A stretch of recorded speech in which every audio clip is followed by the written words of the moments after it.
go to the end and let's begin our devotion. We will begin with Mark 6, verse 50. And I will begin to read. Because they saw him and were terrified, immediately he spoke to them and said, "Take courage, it is I. Don't be afraid."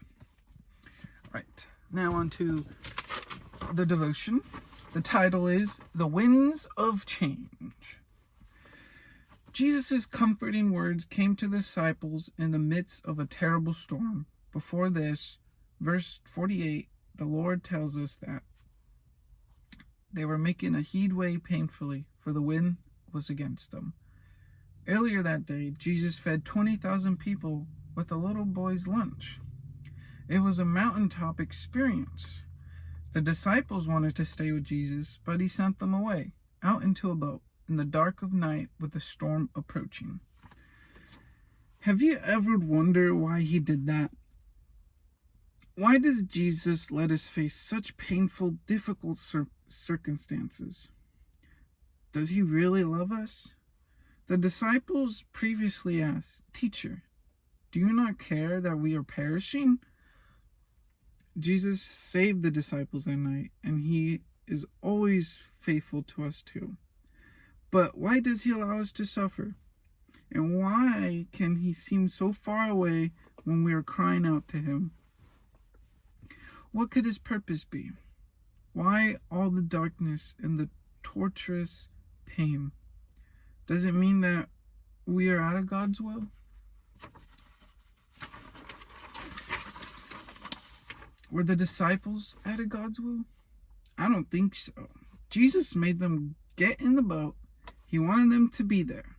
Then verse 52 strikes a new chord. For they did not understand about the loaves, but their hearts were hardened. When revisiting the story of the loaves and fish, it's not obvious that the disciples' hearts were hardened. But God is the only one who really knows our hearts. He knows we cannot learn all of the lessons we need to when times are good. He knows exactly what we need. He works all things together for our good, even experiences we could never choose for ourselves. Romans 8:28. Let's read that.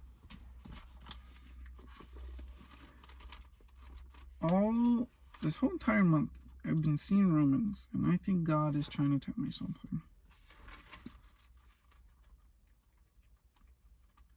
Where's Romans? There it is.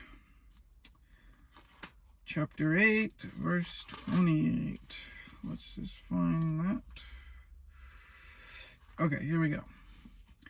And we know that in all things God works for the good of those who love him, who have been called according to his purpose. And I'm going to continue. For those who God foreknew, he also predestined to be conformed to the likeness of his Son, that he might be the firstborn among many brothers. And those he predestined, he also called.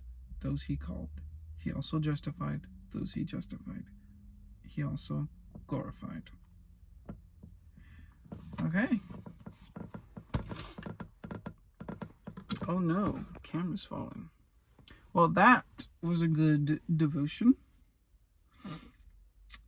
I'm not sure what to say on it. My intake is, and what I've heard in my life is, God allows suffering because, not that he gives us the suffering, but if we made a choice that would lead to suffering, he allows that because sometimes he wants to teach us something or bring us closer to him, to be like, see, I warned you, I forewarned you about this. You know, most of our suffering is because of our choice or the choice of others. God doesn't give suffering. He just allows it. He allows someone's decision to come into your life. Because, he gives us free will. He doesn't control us. But he uses it to basically bring out some type of learning or strengthening, something very beneficial. So yeah, that's my intake. I'm gonna end the video here. I hope you enjoyed it, understood the devotion, and I'll see you in the next video. Bye bye.